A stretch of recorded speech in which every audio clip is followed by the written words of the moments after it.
Yeah. Do you ever wish you were like athletic? Seriously? That's absolutely ridiculous. No, for real.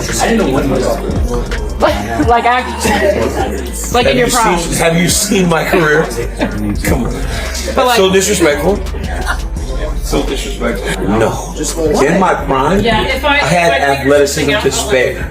I could pass some of my athletic ability to more people on the UFC roster. They do everything. Basketball, soccer. I've just unlocked the fact that I'm still a pretty good soccer player. I can hit a baseball. I went to the Olympics. Like, there's a lot of cool shit I did. That was the greatest athlete. This gal comes up to me and goes, "Hey, DC, you ever been athletic?" And I'm like, what is wrong with you? Like, what is wrong with these children, Joe? Why do they do that? Like a fellow athlete or just a person passing by? She works for the UFC, just sits there. She's a younger girl that does social media or something, goes, "Hey, DC, you ever wish that you were athletic in your prime?" And I'm like, oh, you're so disrespectful. Here's the thing, I saw the video. What they didn't show in the video is how bad I cussed everybody out in that room. I mean, chill. Yeah, I was like, come on, man, you just gonna disrespect me and all my accomplishments? It's crazy. That's pretty bad. That's pretty bad. I can't up that one, but I went to the PI and I didn't get permission because it was for fighters only, and my face was on the wall right behind her, and I said, well, that's my ID right there. And she looked at that picture and looked back at me and she's like, come on, you got to do better than that. Come on, Jim. I did not get in. I ended up leaving. Went back to the house, got my driver's license. Michael Chandler admitted that even his wife noticed how much the long wait for the Conor McGregor fight changed him, saying he'd lost a bit of himself during that time. So if I had just had him lost and had him out of sorts to where, I mean, that's jiu-jitsu 101. If you're on the main card of a UFC, it's one thing if you just kind of get punched into submission, but a lot of like day one mistakes. I mean, you can even hear the broadcast, like, what is this guy doing? I mean, you peel the top hand, you don't punch behind you. That is the most useless strike you could possibly throw. I'm sitting here on the pre-show hyping you up as a guy that could go into the top 5 and win fights, and it doesn't even look like you could fight somebody in the bottom of the top 500. It just, I gotta be honest here, that was a F- performance. It was absolute trash. To make things even more questionable, fans have highlighted a recent interview in which Dolgarin suggested that fighters deserve a share of bettors' winnings. During his conversation with MMA Junkie before the fight, he shared the following thoughts. You still have Conor and Khabib. That fight did 2.5 million views, 2.6 million views.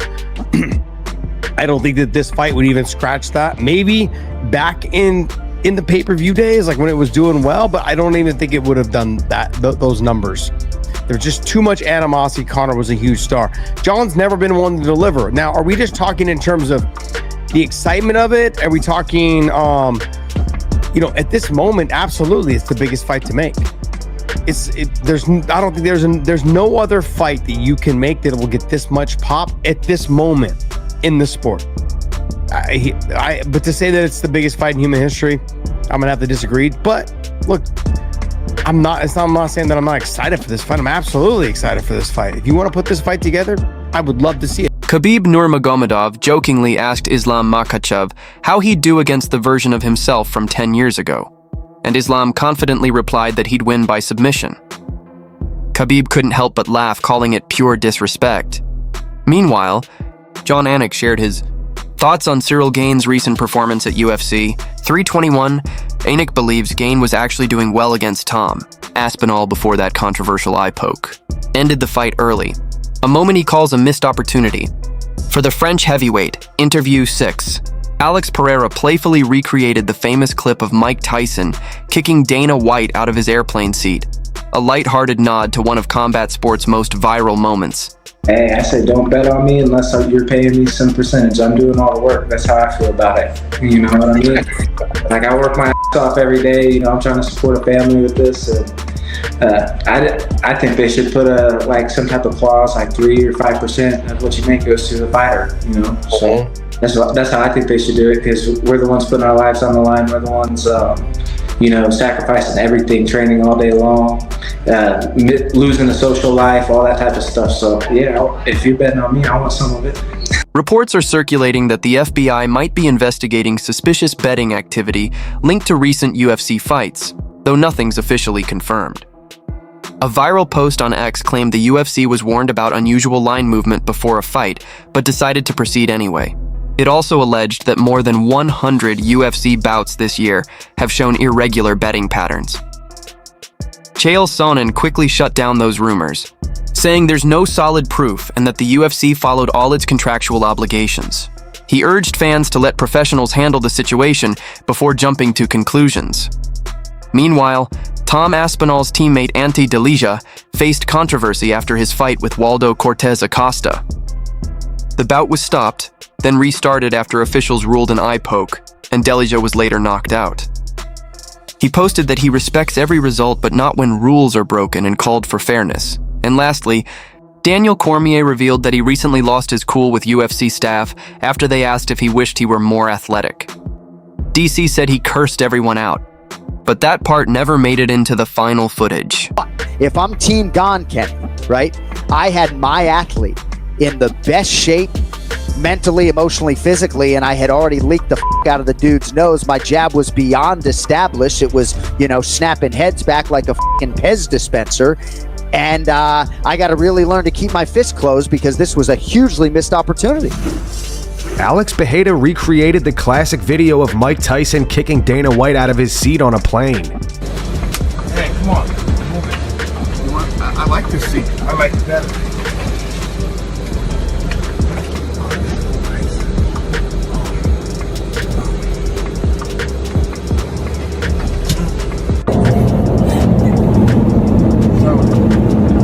I like the seat.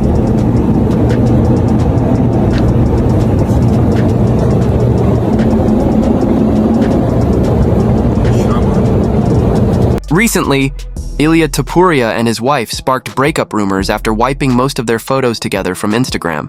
But earlier today, Ilia shared new posts, photos, clips, and a cryptic message that many fans believe reference her. The note read, "My mistake was trying to take people with me to the top who never wanted to see me there." And that wraps up today's MMA update. Thanks for watching. For more daily fight news, make sure to subscribe and hit the bell icon so you never miss an upload. Top comments.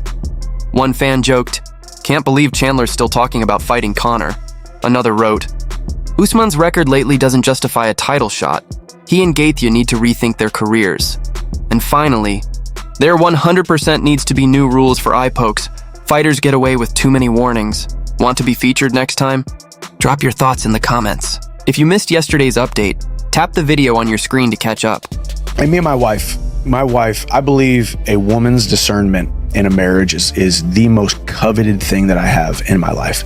And she finally was just like, "Hey babe, like your brand and who you are and why people love you is you are a guy who takes action." And I think somewhere along the way you kind of lost yourself a little bit because you're a man of your word, so you want the fight to happen, so you want to finish it because you're a man of your word. So she's like, I feel like you've lost yourself a little bit there and forgot that you're the guy who takes action. You're the guy who's constantly coming forward. You're the guy who constantly moves forward in the face of adversity with complete disregard to your previous failures, to your future opposition, and to your current circumstances. Like, just go ahead and take action. Just go do it if you want to. And I'm like, well, I don't really know if I want to. And then we prayed about it a little bit more, and then was like, I woke up one morning, called Hunter Campbell. I was like, I want Madison Square Garden, Charles Oliveira. He's like, all right, done. And then Justin Gaethje's manager, Ali Abdelaziz, says Gaethje was completely serious when he claimed he'd retire if he doesn't get the next lightweight title shot against Ilia Topuria. Speaking with Submission Radio, Ali explained that Gaethje always stands by his word. If he skipped over for someone like Paddy Pimblett, he'd walk away from the sport. Ali added that while Paddy is entertaining, his recent opponents haven't been elite, whereas Gaethje has consistently done favors for the UFC and fought top competition. If this sport is about merit, Ali said, Justin's next. The only fair exception would be Arman Tsarukyan. Meanwhile, Paddy Pimblett fired back with confidence, saying he'd smash Ilia Topuria's face in if they ever fought. Paddy believes he could beat Ilia anywhere the fight goes, and that fans have put Topuria on a pedestal, one he's ready to knock down. And in another debate, Josh Thompson pushed back on Joe Rogan's recent claim that Alex Pereira versus John Jones would be the biggest fight in history. Thompson disagreed, saying that nothing has ever, or will ever, match the global hype of Conor McGregor versus Khabib Nurmagomedov. TV. Yeah. Do you ever wish you were like athletic? Seriously? That's absolutely ridiculous. No, for real. Like in your prime. Have you seen my career? Come on. But like, So disrespectful. So disrespectful. No. In my prime, I had athleticism to spare.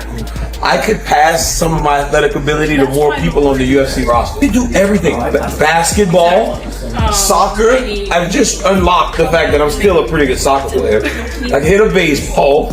I went to the Olympics. Like, there's a lot of cool shit I did. That was the greatest athlete. This gal comes up to me and goes, "Hey DC, you ever been athletic?" And I'm like, "What is wrong with you? Like, what is wrong with these children, Joe? Why do they do that?"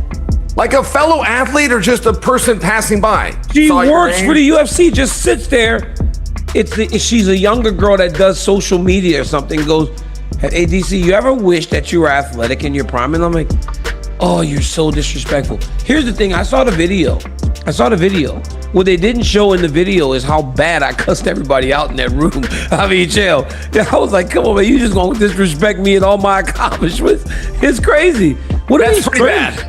That's pretty bad. I can't up that one, but I went to the PI and I didn't get permission because it was for fighters only, and my face was on the wall right behind her, and I said, "Well, that's my ID right there." And she looked at that picture and looked back at me, and she's like, "Come on, you got to do better than that." Come on, Jim. I did not get in. I ended up leaving. Went back to the house, got my driver's license.